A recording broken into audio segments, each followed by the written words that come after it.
ഏറെ പ്രിയങ്കരനായിരുന്ന ജെയിംസ് ചെറിയാൻ്റെ വേർപാടിൽ ദുഃഖിക്കുന്ന പ്രിയ ഭാര്യ ഏലുകുട്ടി, മക്കളായ ഷെറിൻ, ജസ്റ്റിൻ, സാവിയോ, കൊച്ചുമക്കൾ, മറ്റു കുടുംബാംഗങ്ങളെ, സ്നേഹിതരെ, 77 വർഷത്തെ ധന്യജീവിതം പൂർത്തിയാക്കി ദീപ്തമായ ഒട്ടേറെ സ്മരണകൾ ബാക്കി വെച്ച് ഞങ്ങളുടെ പ്രിയ സ്നേഹിതൻ ജെയിംസ് ചെറിയാൻ്റെ ദേഹവിയോഗത്തിൽ ദുഃഖിക്കുന്ന എല്ലാവരോടും എൻ്റെയും എൻ്റെ കുടുംബത്തിൻ്റെയും MD ആൻഡേഴ്സൺ ഹോസ്പിറ്റോറിക് കെയർ ഡിപ്പാർട്ട്മെൻറ്റിൽ ജോലി ചെയ്തിരുന്ന എല്ലാ സഹപ്രവർത്തകരുടെയും പേരിൽ അഗാധമായ അനുശോചനം അറിയിക്കുന്നു. 2.5 പതിറ്റാണ്ടിലേറെ കാലം ഒരേ ഹോസ്പിറ്റലിൽ ഒരേ ഡിപ്പാർട്ട്മെന്റിൽ ഒരുമിച്ച് ജോലി ചെയ്തിരുന്ന ഞങ്ങളുടെ ആത്മസുഹൃത്തിൻ്റെ ആകസ്മികമായ വേർപാട് സൃഷ്ടിക്കുന്ന വേദന ഞങ്ങൾക്ക് താങ്ങാവുന്നതിനും അപ്പുറമാണ്. അത്രയേറെ സഹോദര തുല്യമായ ആത്മബന്ധം ഞങ്ങൾ പുലർത്തിയിരുന്നു. എൻ്റെ പേര് ഏബ്രഹാം പ്രേംകലറി. ജെയിംസിന് അന്തിമോപചാരം അർപ്പിക്കുവാൻ എന്നോടൊപ്പം ഇവിടെ എത്തിയിരിക്കുന്ന മറ്റു സുഹൃത്തുക്കൾ പലരുമുണ്ട്.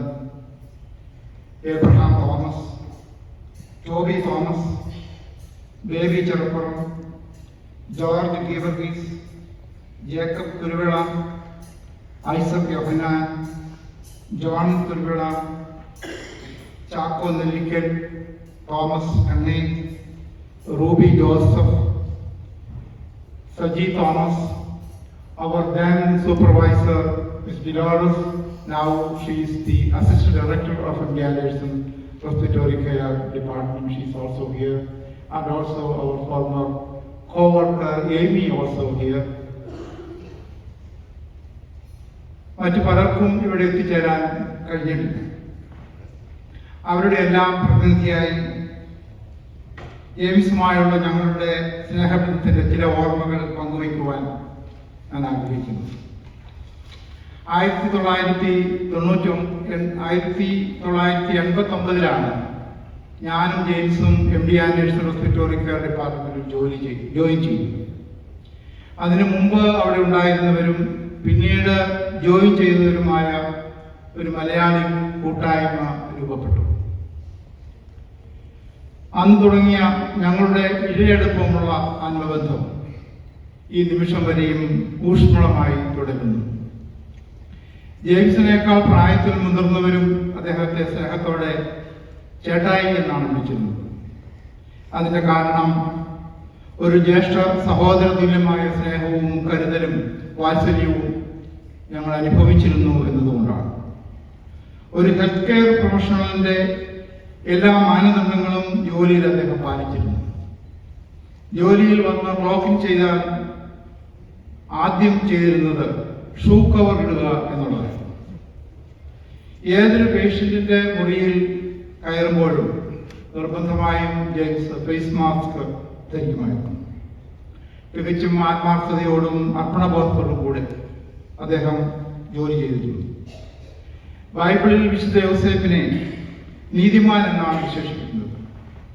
അതുപോലെ വളരെ സാധാരണക്കാരനായ ഒരു മനുഷ്യൻ എത്രമാത്രം നീതിമാനായി ജീവിക്കാം എന്നത് തൻ്റെ ജീവിത ശൈലിയിലൂടെ നമുക്ക് കാണിച്ചു തരുന്ന ഒരു വ്യക്തിത്വമാണ് ജെയിംസ്. തൻ്റെ പ്രിയ ഭാര്യ ഏലുക്കുട്ടിയെ സ്നേഹപൂർവ്വം ആലി എന്നാണ് അദ്ദേഹം വിളിച്ചിരുന്നത്. ഏലുക്കുട്ടിയോടുള്ള അദ്ദേഹത്തിൻ്റെ സ്നേഹവും കരുതലും ബഹുമാനവും ഞങ്ങൾക്ക് നേരിട്ടറിവുള്ളതാണ്.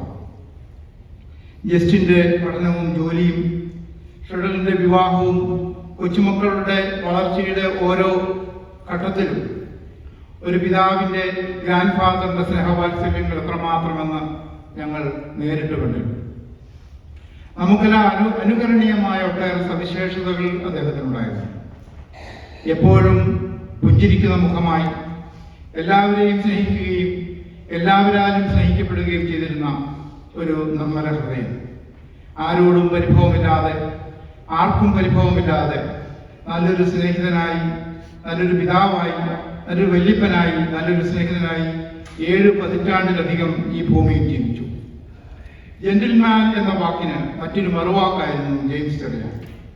ഒരു റിട്ടയേർഡ് എയർഫോഴ്സുകാരൻ്റെ ഡിസിപ്ലിനും ഉയർന്ന നിലവാരമുള്ള ഒരു ജീവിത ശൈലിയും സ്വീകരിച്ചിരുന്ന അദ്ദേഹം നല്ലൊരു വോളിബോൾ പ്ലെയറും ഒപ്പം വിനയാന്വിതമായ പെരുമാറ്റവും സൗമ്യഭാവവും ജെയിംസിന്റെ മുഖമുദ്രയായിരുന്നു.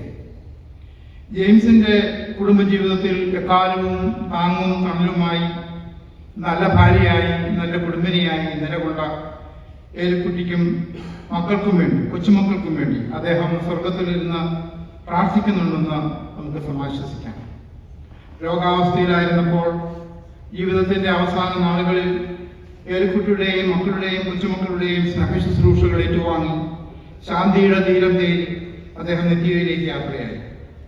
പ്രിയപ്പെട്ട ജെയിംസിന്റെ ആത്മാവിന് നിത്യശാന്തി നേരുകയും ആ പാവനാത്മാവിന്റെ സ്മരണയ്ക്ക് മുമ്പിൽ ആയിരം ആദരാഞ്ജലികൾ അർപ്പിക്കുകയും ചെയ്തുകൊണ്ട് എൻ്റെ വാക്കുകൾ ഉപസംഹരിക്കുന്നു. നന്ദി, നമസ്കാരം.